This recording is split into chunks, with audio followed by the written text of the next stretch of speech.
Hello, my name is Matthias and welcome to the FPL Scope and the weekly wildcard draft for game week 32. We are getting into some interesting game weeks, starting with game week 32, which is a double game week for both Newcastle and Crystal Palace, who face each other in the final game of the game week. So it's going to be an interesting wildcard draft, I think, where I try to select what I think is the best squad to have in FPL for the next few game weeks, and really for the end of the season now, because we have just about 6 game weeks left, I guess, with game week 32 all the way through game week 38. A couple double game weeks, one blank game week in game week 34, one smaller blank game week in game week 37 as well. So there's a lot of things to think about, but the main priority is getting those double game week players, because that's always the priority in FPL, and you're going to see that in this team as well, where I'm going to have a lot of double game week players in total. So let's just go ahead and pick the first player of this draft, and that is going to be Alexander Isak. He's back at number 1 now, since he's looking good. He's looking back and fit and ready to play. He has a double game week at home to Man United and at home to Crystal Palace, which is really good. He also has a fixture in game week 33 against Aston Villa away, which is not the best. And then he also has Ipswich at home in game week 34, where we're most likely going to free hit. Most of you guys watching are going to free hit, and even with this wildcard draft, if you are wildcarding in game week 32, I would still advise using free hit in game week 34, assuming you still have your free hit left. If you don't have your free hit left, I'm not sure wildcarding is the best idea right now. I think you should wait for game week 34 to do that. But maybe the case is a bit different if you don't have any double game week players. But if you are in that situation, then yeah, I think you planned pretty badly at this point. And I don't think that's going to be the case for most people looking at this video. But when it comes to a wildcard draft in game week 32, we're still looking to free hit in game week 34, bench boost in 33 with this draft that I have right here. And Isak wouldn't be the worst to bench boost with Aston Villa away in the next game week. But the main priority for Isak is the fact that he has a double game week in game week 32. He is the best captaincy choice by quite a distance. We have another player who has a decent chance of being a good captaincy choice this game week as well in this draft, but Isak is by far the most popular pick for captaincy, or even triple captaincy if you have that chip available. Obviously, if you are wildcarding this week, then you wouldn't have triple captaincy available because you can't use 2 chips at once. But Isak, tremendous form. He is fit to play as well. Double game week, they have a lot of things to play for Newcastle. They're in great form. So even if we blanked against Leicester, which was a bit of a letdown for most people that had him captain this past game week, I think that's just basically something that happens sometimes. They scored 3 goals pretty early. He wasn't involved for some reason or another. And yeah, he was just subbed off earlier because of that, I think, just to rest him for the upcoming pretty important games. So I think Isak could just as easily score like a brace in the next game, or maybe even the next 2 games. I think he's going to be the best captaincy choice this next game week, and he's just a solid pick overall for the rest of the season as well, Isak, because he's such good in such good form, which is the same for Newcastle, and they also have decent fixtures to end the season after the double game week in game week 32. So Isak comes in at number 1. Number 2, we have Omar Marmoush from Manchester City. He's also another player that is looking really good at the moment, even though he didn't do anything, just like every player in that Manchester derby, which was apparently a really boring game. I'm glad I didn't really watch it, because I was on my way back home at that moment in time when it was played. I was driving in a car so I can watch the game, and by the sounds of it, I didn't really miss much either. But Marmoush is still a really good player to have. Obviously, with Haaland out injured until around game 36 to 37, Marmoush is going to be the main guy up front for Manchester City. He's going to take penalties, most likely, even though that's not confirmed yet. He's most likely going to be the penalty taker, direct free kicks, set pieces in general. He's just a really good dynamic player who likes to shoot as well. So yeah, just a terrific pick with the double game week in game week 33 against Everton away and Aston Villa at home. And he could be the best captaincy choice. But the reason that he's not number 1 is the fact that I'm not fully confident in him as captain, but you could go that way in game week 33 for sure. But yeah, he's a really good player to have. City also have really good matches in game week 35 and game week 36 as well, I think. In game 36 could be a double game week as well for them. So yeah, Marmoush makes a lot of sense as the main City guy offensively that we can actually trust to play in pretty much every match, especially now with Haaland out injured. So yeah, Marmoush, pretty simple pick at number 2. Number 3, we have Mohamed Salah still. He has decent and pretty easy fixtures, but he has no double game weeks, sadly, which is the main reason why he's not number 1 currently. If he had a double game week against Leicester and Spurs, for example, in game week 33, he would be the obvious number 1 choice. But yeah, no double game weeks, so he's not going to be the best captaincy choice either in game week 32 or game week 33. which makes him number 3 in the rankings, but he still has really good matches. West Ham at home, Leicester away, Spurs at home. I wouldn't be surprised if Salah was the highest scoring player from these next 3 game weeks, even though Salah is also in a bit of a bad form currently. He's not really looking as good as he did previously in the season, even when he got some points recently. He still got them from penalties and stuff. So both Liverpool and Salah just look a bit disjointed currently. So yeah, that's another reason why people are looking to potentially sell Salah. But I think ahead of West Ham at home and Leicester away, 2 teams that he has a good history with, I think, as well. Especially Leicester is a really bad team, and West Ham he always scores against. I think it would be foolish to sell Salah at this point. But after those 2 games, you could definitely see it if you want to sell him for Game Week 33 and get a proper, or no, Game Week 34, I guess, and get someone else for the rest of the season. I could see that happening because he's so pricey, Salah, but he's still a really good player, and we also have so much money left in the bank because Haaland is still out. So Salah might be a possibility to sell later on in the season if Haaland is looking to get back for Game Week 36, especially to fit him into the team as well. But for now, Salah is definitely worth the money because we don't really have much else to spend the money on. So yeah, Salah comes in at number 3. Number 4, we have Saka, drops down all the way from number 1 last time around because once again, he didn't start for Arsenal, came on at the half this time and didn't score, unlike the game week before that. So the minutes is still a bit of an issue. They have Real Madrid in the Champions League now. I'm recording this before the Champions League game between Arsenal and Real Madrid. So we'll see what happens there and how many minutes he plays in that game. You're going to be watching this after the game has finished, so you'll know that. But Saka, for me, I'm just not trusting his minutes enough to have enough faith in him to be number 1. But at the same time, he has 2 really good games coming up in terms of fixtures. Brentford at home, which is a nice fixture, even though they did keep a clean sheet against Chelsea, but that was a pretty lackluster Chelsea team. And then a double game week against Ipswich away and Crystal Palace at home, which is a really nice double game week. If we can trust his minutes, I think he would be potentially the best captaincy choice that week. So yeah, for that reason, he is number 4, but just the lack of minutes is a bit of a worry. But for the long term of the season, I think he's going to be a really good pick. So Salah comes in at number 4. Number 5, we have Gvardiol, who got 9 points from that boring Manchester derby because he is really good when it comes to bonus points when he plays as a centre-back. He could also play further forward once Akanji is back into the team and they have enough players to play centre-back in Husanov, Ruben Diaz and Akanji, but currently he just has to play centre-back because they are lacking so many centre-backs with Stones, Akanji and Ake all out with injuries. So currently he's still a really good player. He is still a set-piece threat. He's not as big of an attacking threat as he usually is as a left wing-back sort of role. But he's a really good player, obviously, and defensively, we know Man City can keep a clean sheet. We saw that just now against Man United, and I think that can happen in the future as well. So yeah, Gvardiol just a pretty safe pick defensively. Also the good matches, also 2 potential double game weeks for City in Game Week 33 and in Game Week 36 potentially. So yeah, Gvardiol makes sense as my best defender and as my number 5 pick. He's picked right in front of Daniel Muñoz, who I think is close to being the best defender, but he has tough matches. That's the only thing. He has 2 double game weeks, Muñoz, as does every Crystal Palace player currently. But those are basically 3 out of those 4 matches are really tough, and one of them is pretty tough against Bournemouth as well. So Man City away, Newcastle away, and then Bournemouth at home, Arsenal away. Normally those would be fixtures that you would shy away from, but considering it's 2 double game weeks in a row, it makes all the sense in the world to have several Crystal Palace players because yeah, they just get 2 bites at the apple. And we've seen Crystal Palace in the past as well do really well in tough matches. We've seen them also play spoiler for much better Man City teams than this one. So I don't really think that Man City game is going to be too tough either. And Newcastle have been a bit disjointed and been a bit up and down this season. They can all of a sudden lose at home as well. So the fixtures aren't the best, but Muñoz is just such a great FPL pick, both in terms of potentially getting clean sheet points, even though that's going to be tough now, especially with Guehi out suspended for this next game as well. And Lacroix as well is maybe injured.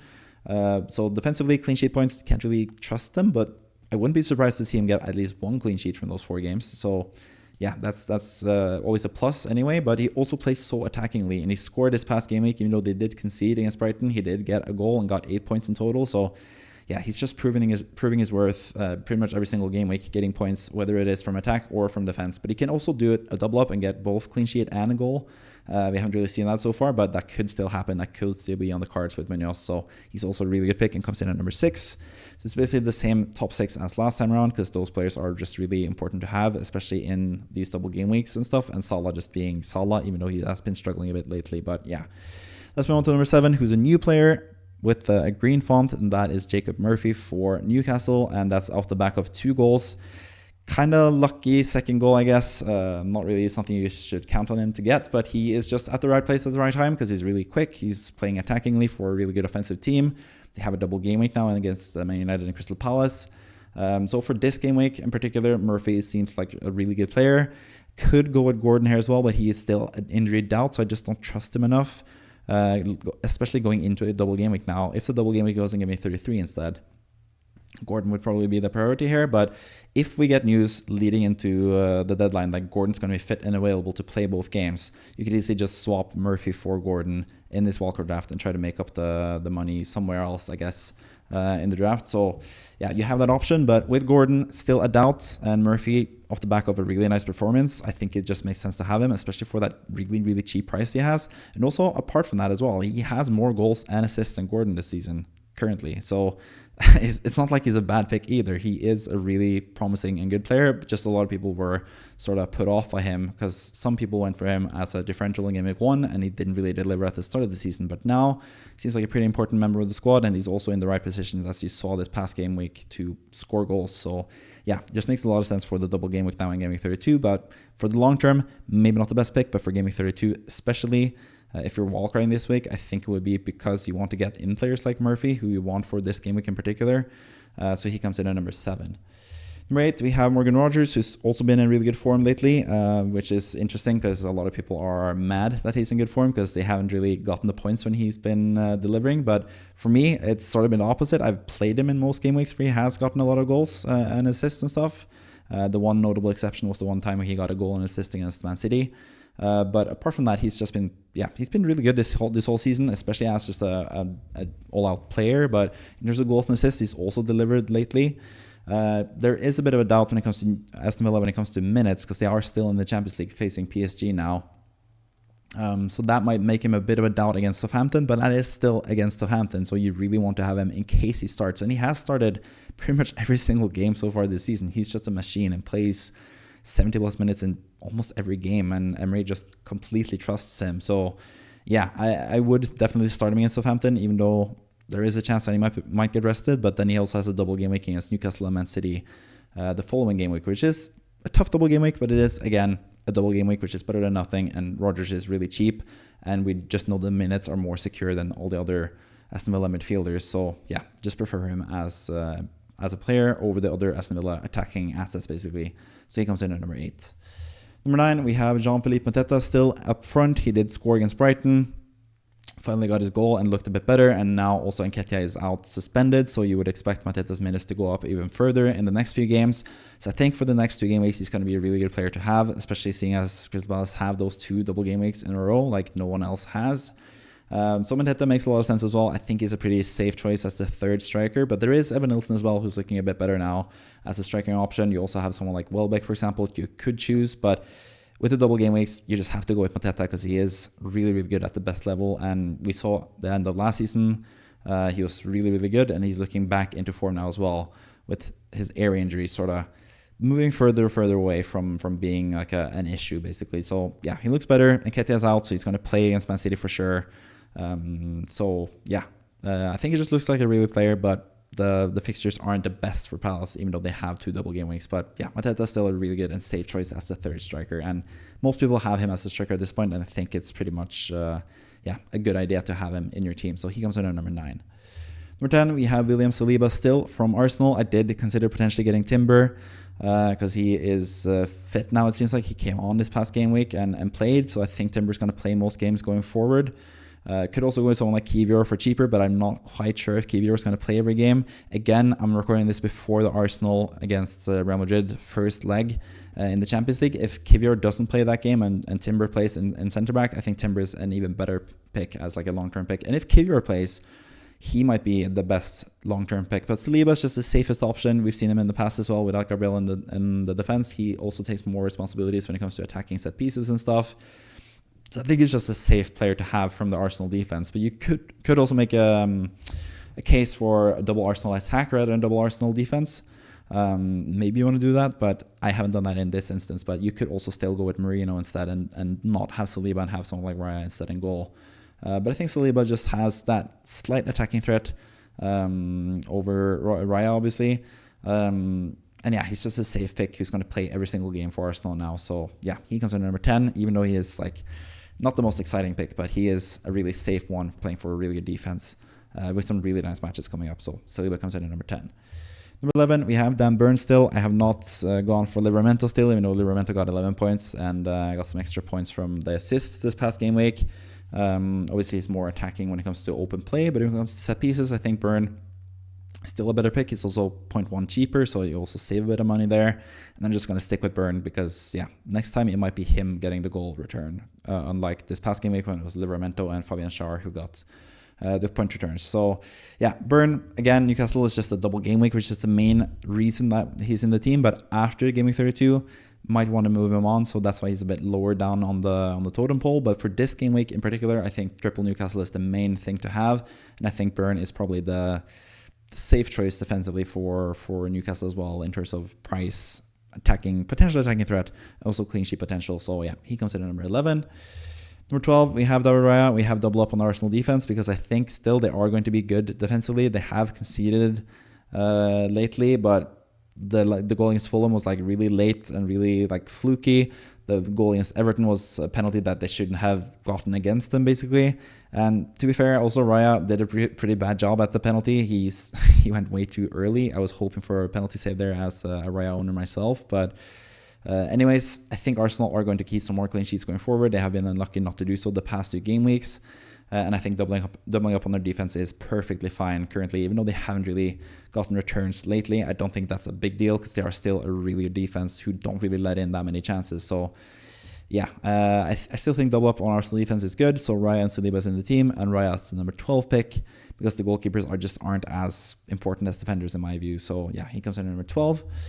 Number 13, we have Jared Bowen from West Ham, and yes, he does not have any confirmed double game weeks yet, but he has a really nice game week against Southampton in game week 33. And as I was saying previously in this video, I mentioned that this is with bench boost game week 33 in mind. It's usually the best use of the bench boost is the bench boosting directly after a wildcard, and I think that's the main priority why you would wildcard in the game week 32 at this moment in time.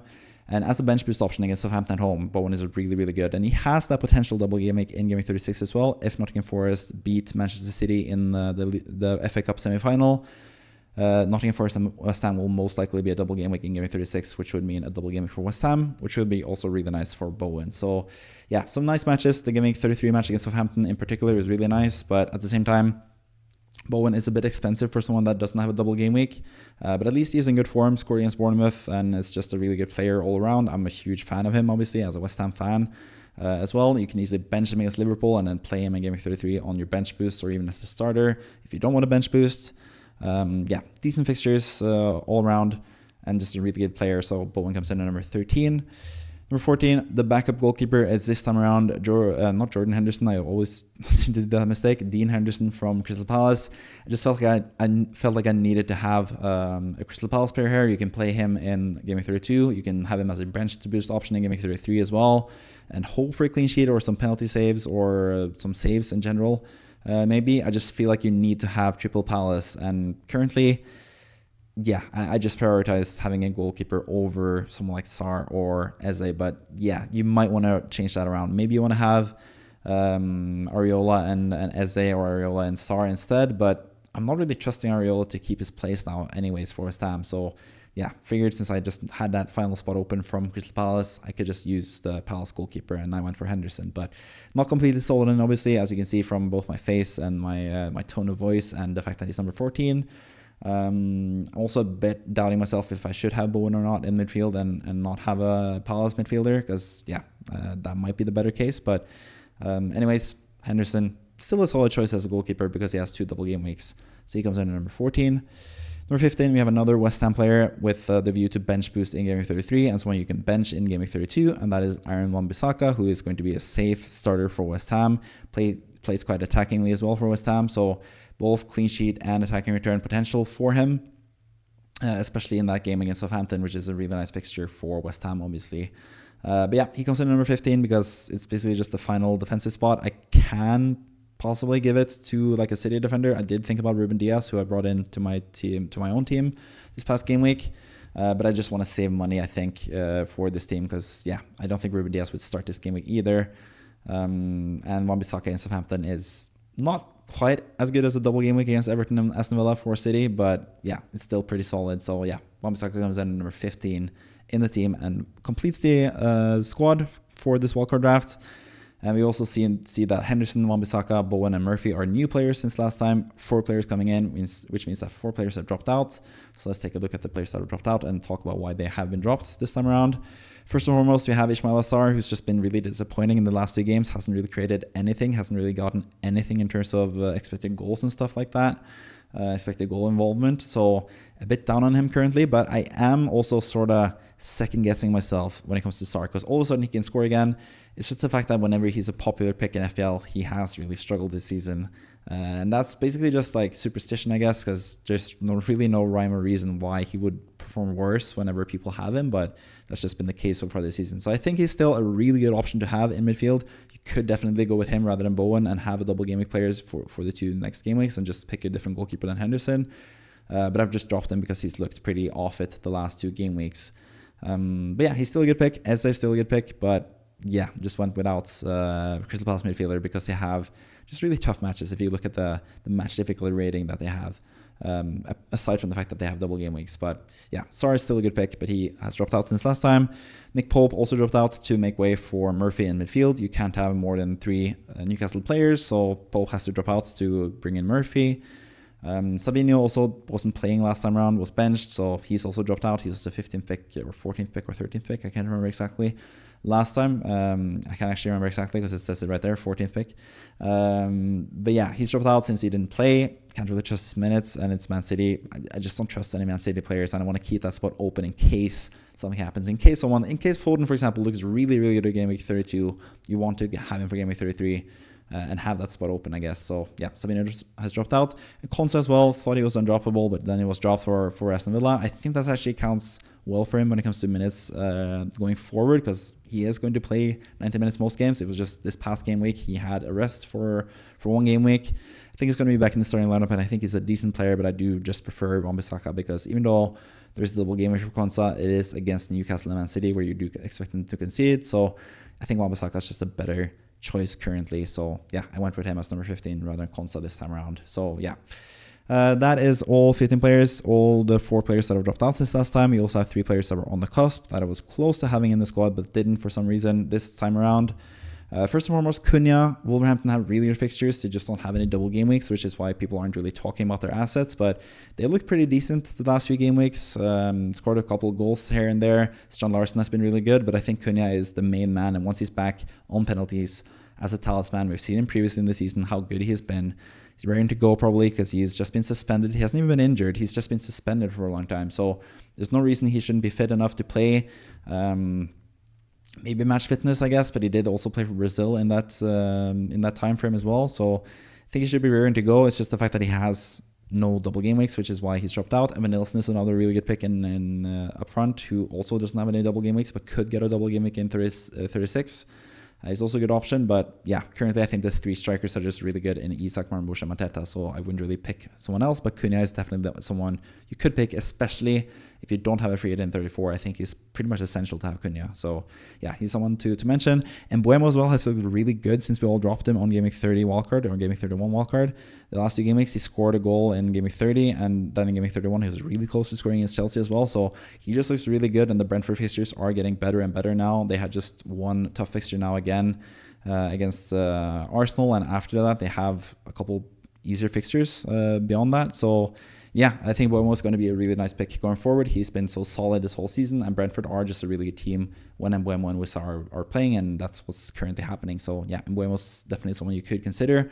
In defense, I was between Nico Williams or Conor Bradley as the last option. Both of them don't have a double game week, obviously. Nico Williams might have it in Game Week 36. That's not the case for Bradley, but he has really good fixtures. Looking at those Liverpool fixtures, at home to West Ham, away to Leicester, at home to Spurs. So really nice fixtures there for Bradley, especially if you're on a bench boosting Game Week 33, which is the case for this team. He makes a really good case to be involved against Leicester, because you would definitely expect Liverpool to keep a clean sheet in that game. But I just prefer Wan-Bissaka because he's a bit cheaper, and also, yeah, I don't know, really close between them, but Wan-Bissaka just edged it because I'm a West Ham fan, I guess. So that's the bias in me talking, I guess. But that's the whole squad and everything that I needed to talk about, basically. I still think if you haven't wildcarded already and you have Game Week 34 free hit in mind, I still think wildcarding now is good. If you have a lot of injury issues and you don't have a good team and you haven't wildcarded for the last 2 game weeks for some reason, and you haven't activated assistant manager or anything hindering you from a wildcard, I think it's perfectly fine to wildcard this game week. But I don't think many will, because I think most people will have wildcarded in game week 30 or 31 if they were planning to free it in 34 anyways. But if you haven't, you have some advantages with some really nice players that haven't really been optimized in terms of the people picking teams in game week 31 and game week 32, or game week 30 or game week 31, I should say. So I think you are actually in a pretty good position to wildcard this time around as well. So yeah, that's all I wanted to talk about in this video. Thank you for watching. I have several more videos to record today because I'm traveling to London, or yeah, from Manchester and then London actually. I'm going to be at the Crystal Palace against Manchester City game, or Man City against Crystal Palace in Manchester.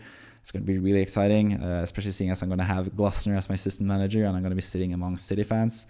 So yeah, that's going to be a bit awkward, but yeah, looking forward to that game, looking forward to the weekend ahead, especially seeing as I'm going to have basically celebrate Easter in England, which is going to be really nice. So I'm going to try to be consistent when it comes to videos still, and especially this week, I'm going to record 2 more videos today as I'm recording this right now.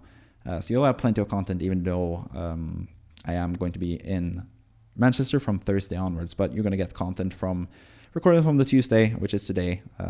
Yeah, so just look forward to that. But I'm rambling as I do in this video sometimes.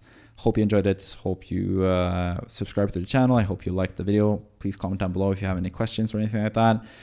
Going through the team again, sometimes like when I do these videos and I talk about the team or talk through the team, I sometimes sort of regret some decisions here. And currently, like, maybe I would actually have Sar now rather than Bowen and have another defender. It's just, I don't know, my mindset was a bit different when I set up the wildcard team, but it is still a really good team. I think Sar is also, or Eze for that matter, is kind of contentious picks, or especially Sar, seeing as he's been so bad lately. But I think with 4 bites at the apple, maybe Sar can have one of those 17-point performances that he has had in the past. So yeah, I think he's a really good player. So I just wanted to end with that, I guess. So with all that out of the way, thank you for watching. See you next time. Bye-bye.